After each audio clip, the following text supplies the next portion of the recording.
नमस्कार साथियों, एक बार फिर मैं दीपंकर समझदार, चार्टर्ड अकाउंटेंट, आपका दोस्त और बिजनेस ग्रोथ एसोसिएट। हर किसी को जब जरूरत है लोन की, उस समय ये भी देखने की जरूरत पड़ती है कि उसको सस्ते में लोन मिल जाए या तो इंटरेस्ट फ्री रहे। लेकिन इंटरेस्ट फ्री आजकल होता नहीं है, कंसेप्ट नहीं है, और अगर कंसेप्ट है भी तो उसमें चार्जेस इस तरीके से लगाते हैं कि वो इंटरेस्ट कवर कर लेता है। कम इंटरेस्ट रेट पे लोन की मैं बात कर रहा हूँ, और ये पॉसिबल करने के लिए हम लोग को 8 मेहनत करना पड़ेगा। लेकिन उससे पहले ये देखें कि पर्सनल लोन की जरूरत पड़ती किसको है, क्यों पड़ती है। सबसे पहला, अगर किसी को शादी करना होगा, चाहे अपने बच्चों की शादी करानी होगी, एजुकेशन से रिलेटेड हो सकता है, घर में टीवी, फ्रिज, एसी वगैरह नहीं है तो उसको परचेज करने के लिए लोग लेते रहते हैं, तो इस कारण से लोगों को जरूरत पड़ती है। इसके अलावा और कोई भी दूसरा पर्सनल कारण जिसको वो बता नहीं सकता, इसी कारण इस लोन का नाम पर्सनल लोन होता है, जिसमें कोई भी सिक्योरिटी की जरूरत नहीं होती है। तो दोस्तों, बैंक या एनबीएफसी या माइक्रो फाइनेंस किसी से भी अगर आप लोन लेने जाएंगे तो वो क्या क्या चीजों को देखता है। सबसे पहला है कि वो अमाउंट चेक करेगा कि अमाउंट कितना है। दूसरा, एलिजिबिलिटी चेक कर लेगा। तीसरा, आपका इनकम का पावर कितना है वो चेक कर लेगा। इनकमिंग रूटीन कितना है वो चेक करेगा। आपका रीपेमेंट का कैपेसिटी, इसका मतलब है कि आप कितना खर्च कर लेते हो, कितना बच जाता है, ये भी वो चेक कर लेगा। और अगर आपका क्रेडिबिलिटी है तो क्रेडिबिलिटी चेक करने वाला है। लेकिन हम आज बात करने वाले तैयारी का। तो 8 स्टेप क्या क्या है। सबसे पहला पॉइंट है मेंटेन गुड क्रेडिट स्कोर। अगर क्रेडिट स्कोर अच्छा है तो फिर आपको लोन मिलने के चांसेस बढ़ जाते हैं। ये क्रेडिट स्कोर कहां से पता चलता है? आजकल बहुत सारी फ्री साइट्स है जिसमें जाकर आप क्रेडिट स्कोर चेक कर सकते हो बिना 1 रुपए खर्च किए हुए। अगर आप उसमें सारी इंफॉर्मेशन जो पूछता है सही तरीके से बताओगे तो आपका क्रेडिट स्कोर तुरंत दिख जाने वाला है। तो अपने को हमेशा अपना क्रेडिट स्कोर चेक करते रहना कि उसमें कोई गड़बड़ी ना आवे। दूसरा इंपॉर्टेंट पॉइंट है मेंटेन गुड रीपेमेंट हिस्ट्री। अगर आपका रीपेमेंट हिस्ट्री, इसका मतलब कभी भी अगर आपने कोई भी लोन लिया है उसको समय पर आप पे करते चले जा रहे हो और उसमें कोई भी डिफॉल्ट कभी नहीं आया है, एक तो स्कोर अच्छा होगा वो तो ठीक है, लेकिन रीपेमेंट हिस्ट्री आपकी आदतों को बताता है, पेमेंट की फाइनेंशियल आदतों को बताता है। अगर आपकी फाइनेंशियल आदतें अच्छी रहेगी, रीपेमेंट हिस्ट्री आपका अच्छा रहेगा, तो लोग आपको लोन देने के लिए कंफर्टेबल रहेंगे। लेकिन जिसका टूटा टूटा रहता है, कभी ज्यादा भर दिया कभी कम भर दिया, वो बहुत ज्यादा रिलायबल नहीं महसूस करते हैं। अगर रीपेमेंट हिस्ट्री अच्छा है,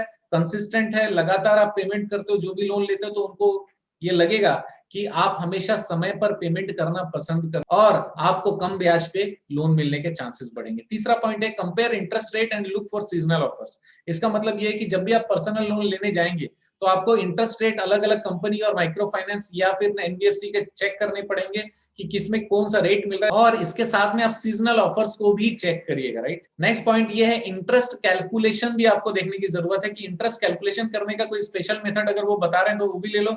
उसके साथ में चार्जेस ऑन लोन देते समय काफी सारे चार्जेस ले लेते हैं। प्रोसेसिंग चार्जेस हो सकता है और कुछ भी नाम हो सकता है जिससे वो लोन लेते हैं, documentation charges, file charges, XYZ charges.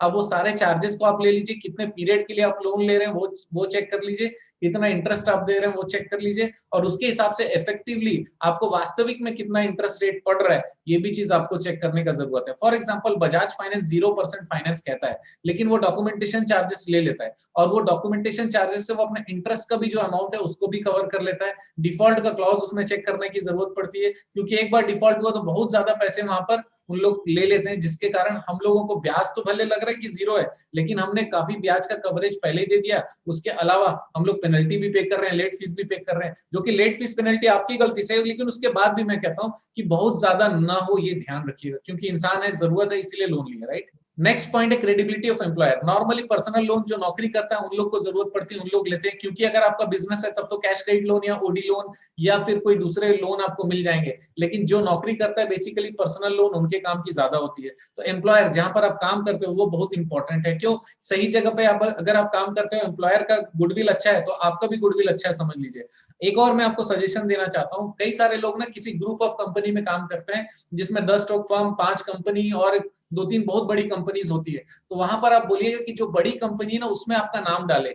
क्यों? क्योंकि वहां पर आपके पास ऑप्शन है कि मुझे उस कंपनी में दिखा दो, ताकि मेरा क्रेडिबिलिटी और ज्यादा बढ़ जाए, क्योंकि एम्प्लॉयर बड़ी कंपनी है तो आप बड़ी कंपनी में काम कर रहे हो ये माना जाएगा, इंटरेस्ट रेट कम होने की चांसेस बढ़ेंगे, राइट। नेक्स्ट पॉइंट है एम्प्लॉयमेंट हिस्ट्री। अगर आप काम कर रहे हो कहीं पर भी, अगर वहां से कोई भी प्रॉब्लम नहीं हुई है तो आपका रेफरेंस अच्छा जाएगा। जब भी कोई लोन देने वाला है, अगर आपके प्रीवियस एम्प्लॉयर्स के पास में वहां से कॉल जाता है कि आपके पास XYZ काम कर रहे थे, तो क्या वो कैसा काम कर रहे थे, आपकी एम्प्लॉयमेंट हिस्ट्री अच्छी रही और किसी प्रकार की कोई गड़बड़ी किए बिना अगर आप वहां से निकले हो, तो फिर आपका बारे में वो हमेशा अच्छी बातें कहेगा और लोन देने वाले को कम रिस्क महसूस होगा, जिसके कारण आपका इंटरेस्ट रेट कम हो सकता है। नेक्स्ट पॉइंट है अवार्ड, रिकॉग्निशन और टेस्टिमोनियल। अगर आपको कभी भी मिला है तो आप अपने फॉर्म के साथ में जब भी आपका पर्सनल इंटरव्यू होता है उस समय आप जरूर बता दीजिए। लोग बोलते हैं ये तो हमने मांगा नहीं, लेकिन मैं बोलता हूँ ये आपके पास है तो जरूर बताइए, क्योंकि उन लोग रिस्क प्रोफाइल के अनुसार में परसेंटेज चेक करते हैं, परसेंटेज सेट करते हैं। तो आपका परसेंटेज कम रहे उसके लिए आप अच्छे हो, आप रिकॉग्नाइज्ड हो, आपको कई सारे लोगों ने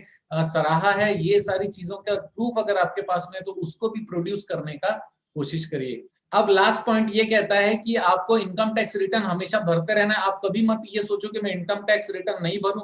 और इसमें स्पेशल टिप क्या है कि इनकम थोड़ा सा बढ़ते क्रम में रखिएगा। अगर आपका 2.5 लाख रुपए वेतन है और आपको कुछ अदर इनकम पिछले बार हुआ है जो कि 60-70 हजार रुपए है, अब इस बार आपने थोड़ा सा उससे कम दिखा दिया तो आपका इनकम कभी ज्यादा और कभी कम दिखेगा। तो इनकम जितना हो सके इनकम को अपने बुक्स में दिखाने की कोशिश करिएगा जेन्युइनली, ताकि आपका इनकम हर साल इनकम टैक्स रिटर्न में बढ़ता हुआ चला जाए।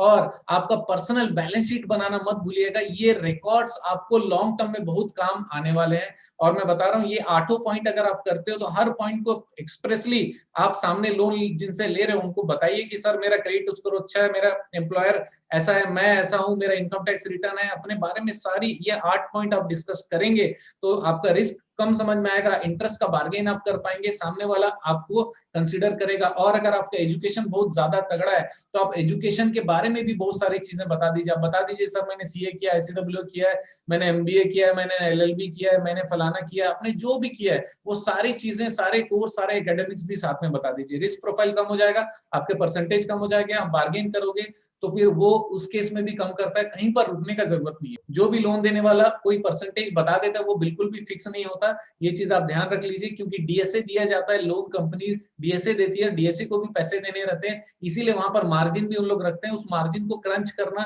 आपका काम है, उसको कम करना आपका काम है, ताकि आपको कम कॉस्टिंग पे पर्सनल लोन मिल सके। दोस्तों आप जानते हैं मेरा मिशन है हमेशा आप लोगों की मदद करना और समय पर सारी जानकारी देना, तो बने रहेगा मेरे साथ। आपका दिन जबरदस्त और शुभ हो।